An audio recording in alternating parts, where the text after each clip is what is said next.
वंशी विभूषित करानवनीरिदाभा पीताम्बराबिम्बफलाधरोष्ठात् पूर्णेन्दुसुन्दरमुखादरविन्दनेत्रात् कृष्णात् परं किमपि तत्त्वमहं न जाने। जय श्री कृष्णा मेरी सोल फैमिली। आध्यात्म आपके अपने चैनल पर मैं नंदा आप सबका बहुत बहुत स्वागत करती हूँ।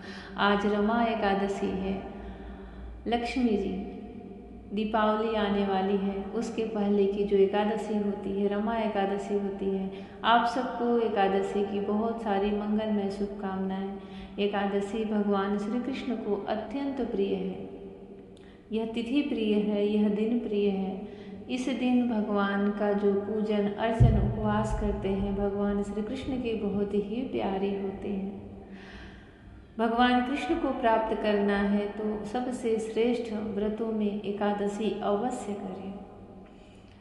वैकुंठ धाम भगवान श्री कृष्ण, उनकी भक्ति, इसे जिसकी इच्छा है उसे एकादशी अवश्य करना चाहिए।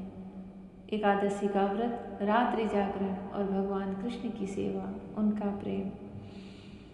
श्रीमद् भागवत महापुराण का 6वां स्कंद 8वां अध्याय चल रहा है और आज एकादशी के ही दिन बहुत ही सुंदर प्रसंग भागवत का प्रारंभ हो रहा है। नारायण कवच, यह बहुत ही शक्तिशाली है, बहुत ही रक्षा कवच है। भगवान कृष्ण, भगवान नारायण की रक्षा से कोई भी व्यक्ति जो इसे पढ़ता है और पढ़ करके किसी भी कार्य के लिए जाता है तो उसकी विजय अवश्य होती है। भगवान श्री कृष्ण की रक्षा से वह सुरक्षित हो जाता है। भगवान नारायण बाध्य हो जाते हैं उसकी सुरक्षा के लिए जो कोई इस कवच का पाठ करके इसे धारण करके जाता है। विश्वरूप बड़े तपस्वी थे, देवता उन्हें अपनी गुरु के रूप में वर्ण करते हैं। श्री सुखदेव जी कहते हैं, परीक्षित विश्वरूप बड़े तपस्वी थे, देवताओं से ऐसी प्रतिज्ञा करके उनके वर्ण करने पर वे बड़ी लगन के साथ उनकी पुरोहिती करने लगे। यद्यपि शुक्राचार्य ने अपने नीति बल से असुरों की संपत्ति सुरक्षित कर दी थी, फिर भी समर्थ विश्वरूप ने वैष्णवी विद्या के प्रभाव से उनसे वह संपत्ति छीनकर देवराज इंद्र को दिला दी। राजन, जिस विद्या से सुरक्षित होकर इंद्र ने असुरों की सेना पर विजय प्राप्त की थी, उसका उदार बुद्धि विश्वरूप ने ही उन्हें उपदेश किया था। राजा परीक्षित ने पूछा, भगवान देवराज इंद्र ने जिससे सुरक्षित होकर शत्रुओं की चतुरंगड़ी सेना को खेल खेल में अनायास ही जीत कर त्रिलोकी की राज्य लक्ष्मी का उपभोग किया, आप उस नारायण कवच को मुझे सुनाइए और यह भी बतलाइए कि उन्होंने उससे सुरक्षित होकर रणभूमि में किस प्रकार आक्रमणकारी शत्रुओं पर विजय प्राप्त की।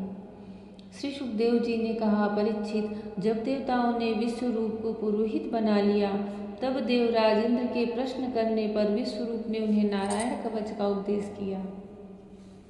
तुम एकाग्र चित्त से उसका श्रवण करो।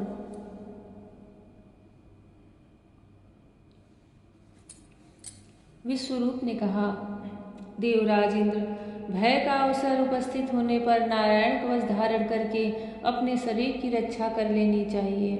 उसकी विधि यह है कि पहले हाथ पैर धोकर आचमन करें, फिर हाथ में कुश की पवित्री धारण करके उत्तर मुंह बैठ जाए।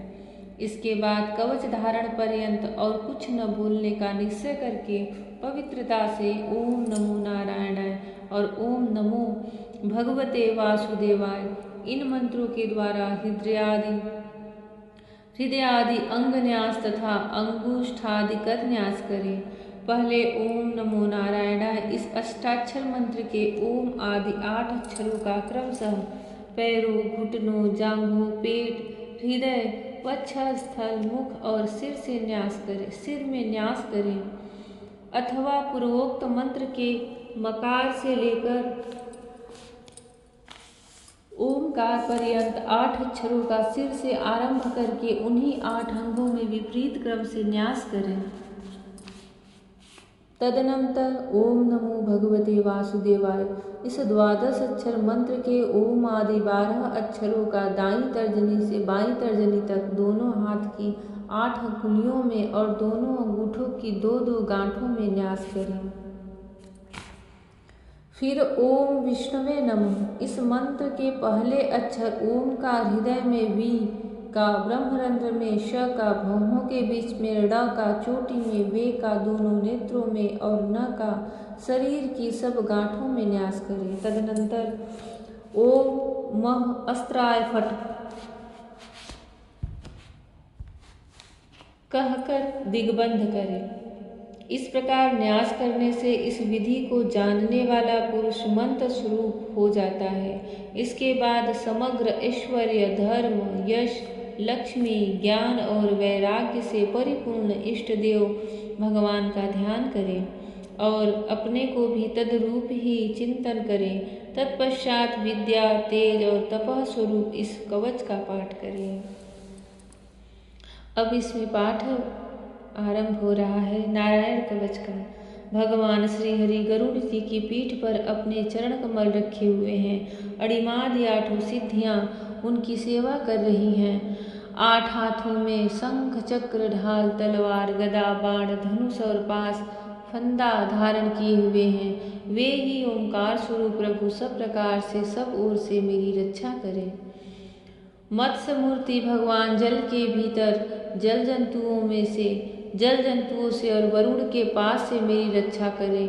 माया से ब्रह्मचारी का रूप धारण करने वाले वामन भगवान स्थल पर और विश्वरूप श्री त्रिविक्रम भगवान आकाश में मेरी रक्षा करें। जिनके घोर अट्टहास से सब दिशाएं गूंज उठी थी और गर्भवती दैत्य पत्नियों के गर्भ गिर गए थे, वे दैत्य युद्धपतियों के शत्रु भगवान नृसिंह किले, जंगल, रणभूमि आदि विकट स्थानों में मेरी रक्षा करें। अपनी डाढ़ों पर पृथ्वी को धारण करने वाले यज्ञ मूर्ति वराह भगवान मार्ग में, परशुराम जी पर्वतों के शिखरों पर और लक्ष्मण जी के सहित भरत के बड़े भाई भगवान रामचंद्र प्रवास के समय मेरी रक्षा करें। भगवान नारायण मारण, मोहन आदि भयंकर विचारों और सब प्रकार के प्रमादों से मेरी रक्षा करें। ऋषि श्रेष्ठ नर गर्व से योगेश्वर भगवान दत्तात्रेय योग के विघ्नों से और त्रिगुणाधिपति भगवान कपिल कर्म बंधनों से मेरी रक्षा करें। परमर्षि सनत कुमार कामदेव से हयग्रीव भगवान मार्ग में चलते समय देव मूर्तियों को नमस्कार आदि न करने के अपराध से, देवर्षि नारद सेवा अपराधों से और भगवान कच्छप सब प्रकार के नरकों से मेरी रक्षा करें। भगवान धन्वंतरी कुपथ्य से जितेंद्रिय भगवान ऋषभदेव सुख दुख आदि भयदायक द्वंद्वों से, यज्ञ भगवान लोकापवाद से, बलराम जी मनुष्यकृत कष्टों से और श्री शेष जी क्रोधवश नामक सर्पों के गढ़ से मेरी रक्षा करें। भगवान श्री कृष्ण द्वैपायन व्यास जी अज्ञान से तथा बुद्ध देव पाखंडियों से और प्रमाद से मेरी रक्षा करें। धर्म रक्षा के लिए महान अवतार धारण करने वाले भगवान कल की पाप बहुल कलिकाल के दोषों से मेरी रक्षा करें। प्रातःकाल भगवान केशव अपनी गदा लेकर, कुछ दिन चढ़ आने पर भगवान गोविंद अपनी बांसुरी लेकर, दोपहर के समय भगवान नारायण अपनी तीक्ष्ण शक्ति लेकर और दोपहर को भगवान विष्णु चक्रराज सुदर्शन लेकर मेरी रक्षा करें। तीसरे पहर में भगवान मधुसूदन अपना प्रचंड धनुष लेकर मेरी रक्षा करें। सायकाल में ब्रह्मा आदि त्रिमूर्तिधारी माधव, सूर्यास्त के बाद ऋषिकेश, अर्धरात्रि के पूर्व तथा अर्धरात्रि के समय अकेले भगवान पद्मनाभ मेरी रक्षा करें। जय श्री कृष्ण।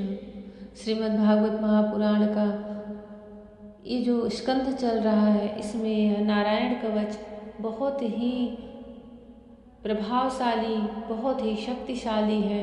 जो कोई भी इसे धारण करके किसी भी कार्य के लिए निकलता है उसमें उसकी विजय श्री अवश्य अवश्य होती है। भगवान श्री कृष्ण सबकी रक्षा करें, सबूरों से रक्षा करें, सबका श्रीमद् भागवत महापुराण पूर्ण हो, निर्विघ्न पूर्ण हो। जय श्री कृष्ण। राधे राधे। जय श्री कृष्ण। हरि ओम।